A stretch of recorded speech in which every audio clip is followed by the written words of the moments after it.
So we're getting armor, apparently, or we're getting some approximation thereof. Of course, this is, a placeholder until an actual armor system shows up in the game a year or whatever from now.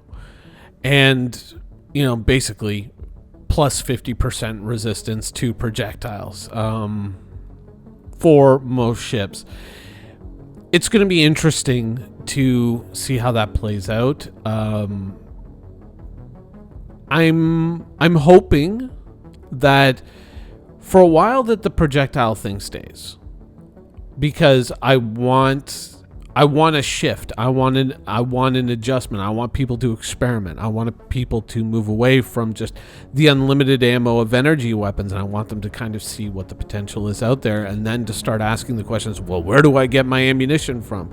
Well, we don't exactly have a Vulcan yet. We have ship-to-ship refueling, but we don't have ship-to-ship rearming yet, which would be another nice thing to have. But we have to, face a lot of challenges. And we have to experiment with these things and kind of kick these doors open and see what is likely to materialize out of this. But it's a good thing. By the way, I love this view of the solar system where you're sitting here on Daymar or the planetary system, and you can see Yela just in the bottom right, and you can of course see Crusader big and bold in the upper left.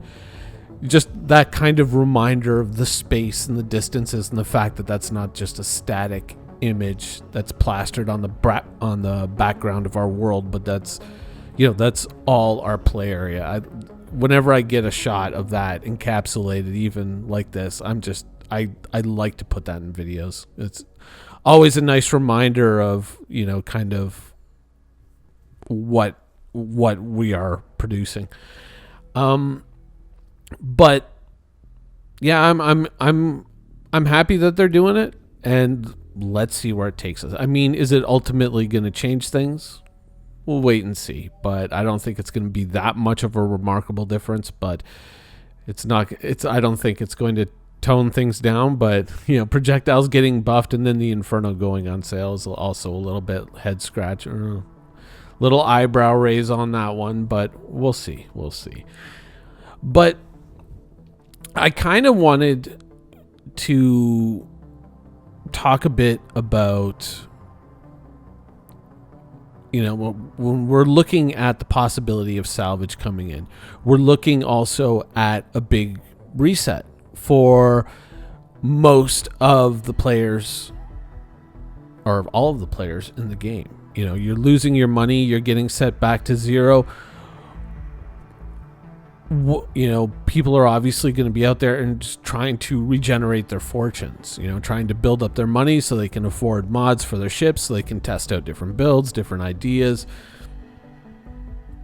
Somewhat limited by the state of the game, of course, but they want to get out there and they want to test things out and they want to make money, and different people have different, methods for doing that. Some people are going to go out there and salvage. Some people will do the cargo thing. Some people will do mining. Some people will just do bounty missions over and over again, whatever.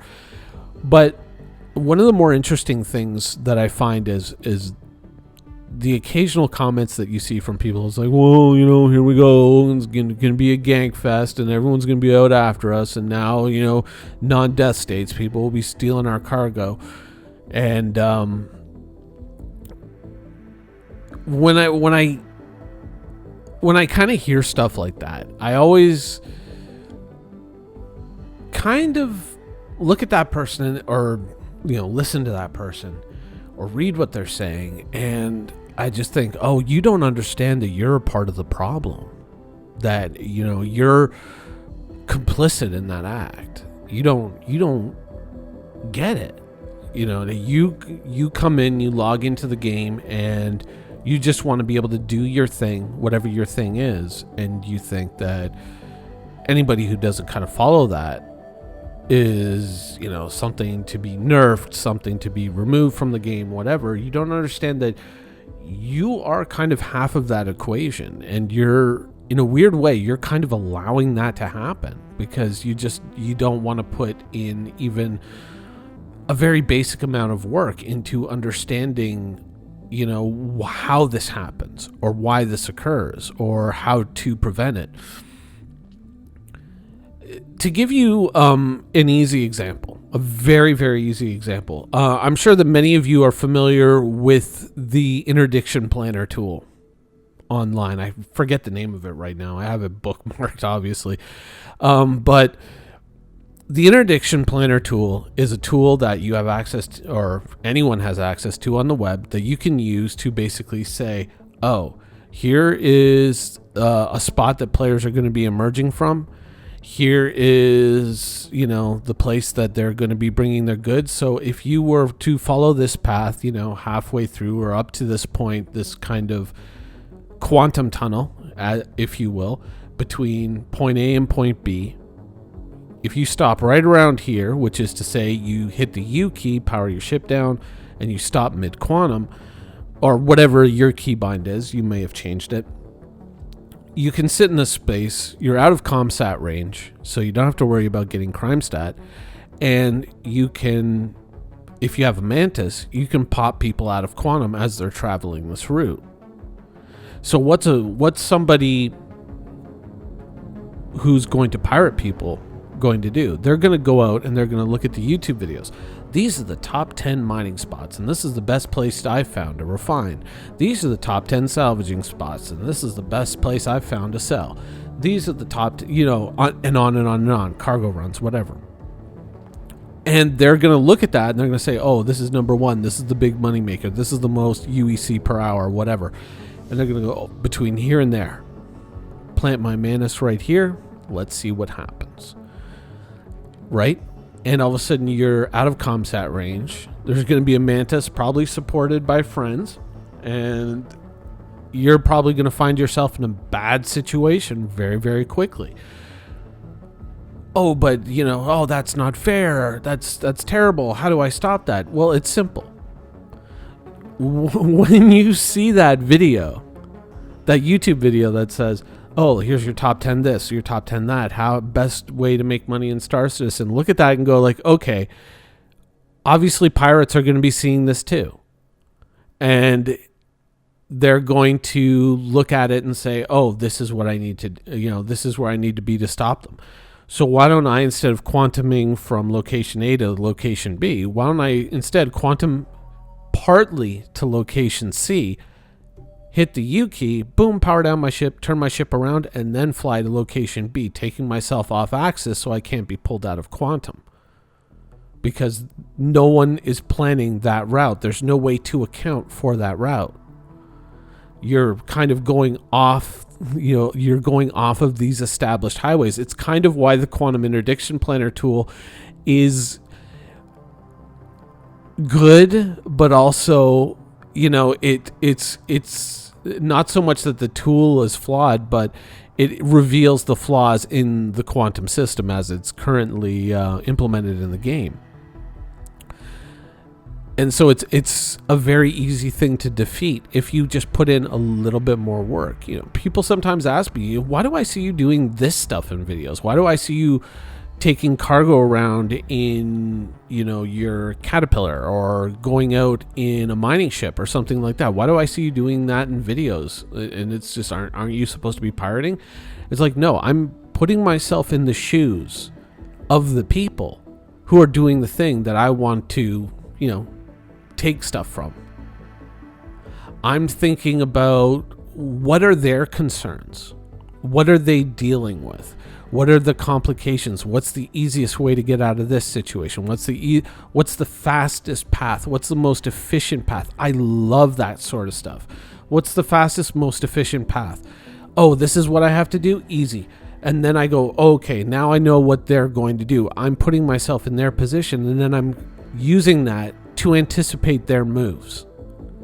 I want to be in a situation when I do something like that where I'm immediately catching that person off guard and putting them in a situation that they're not prepared for. Maybe they get up out of the chair of their ship and they start wandering around and going for a tour of their ship. Maybe they go and take their helmet off and they're drinking in the lounge while they're quantuming. I want to create that emergency at the most inopportune moment, right? I want to stack the deck as much as possible in my favor. It's so much when you play survival games and things like that. That really is the key to success. Whether you're out there just trying to survive in the world, or if you're out there trying to gank players, putting yourself in the other guy's shoes. What is the optimal situation for that person? And how do I make it difficult? If I'm trying not to be a victim while I'm out doing my thing, then how would I move to most throw off a shooter's aim? How would I pick my path through an environment that would make sure that if anybody is out in, a hide or whatnot, and they're looking for me or they're trying to ambush me, where would the easiest places to ambush me be versus where are the places where I would be the most difficult to hit?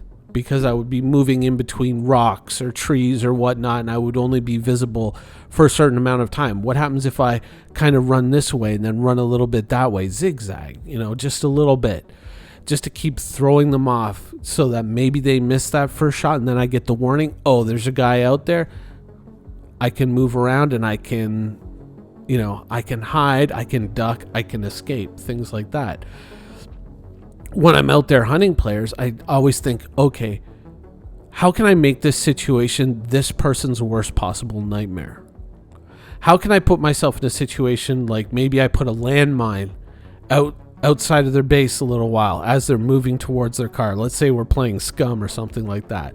I put an improvised landmine out there. They get hit by it. They're not killed. They're bleeding. They're wounded. They're having to deal with all of that. And now they've got me shooting at them. Right? That's really the key, is you have to kind of put yourself in the other person's shoes. It pays to go and watch what the gankers are doing. It pays to go and watch what the pirates are doing. It pays to go and watch what the haulers are doing. Experiment with it yourself and go, okay, what are the problems here? What are the things that make this infinitely more difficult for that person? And what are the things that make it easier? And then use that information. Analyze situations intelligently. Don't just sit there and go on the forums and, blah, blah, blah. This person should be removed from the game because they're having fun at my expense. And it's just like, I don't like that. It's just like, how do you move what you should be thinking is, how do I move myself from the person who's just easy money to the person who's just so difficult to catch that they're not even really worth it, and some easy money guy's going to come running in front of their guns any minute now. How do I move myself into that position? And usually sometimes it's the most simplest little things that you can do that just make yourself not a target. It's when you get into that mindset of what's the most efficient route and how many UEC per hour and all this stuff like that. And you go, if you make this cargo run just like this, zip, zip, zip, zip, zip, you'll make all kinds of, UEC per hour. But it may be mathematically efficient, but it's also ridiculously dangerous, especially when people are publicizing that in the open. And other people can see that and go, oh, so is that the most efficient route? I guess I know where I'm getting my cargo from. Guides like that are a wonderful tool, but sometimes not for the people they're intended for. Realistically, the best advice you can give someone when they're trying to avoid that sort of a trap is be unpredictable, be random, and be invisible. Thank you for watching. So if you want to keep up with the latest and greatest in Star Citizen and Squadron 42's development, please follow us on our social media channels. See you soon.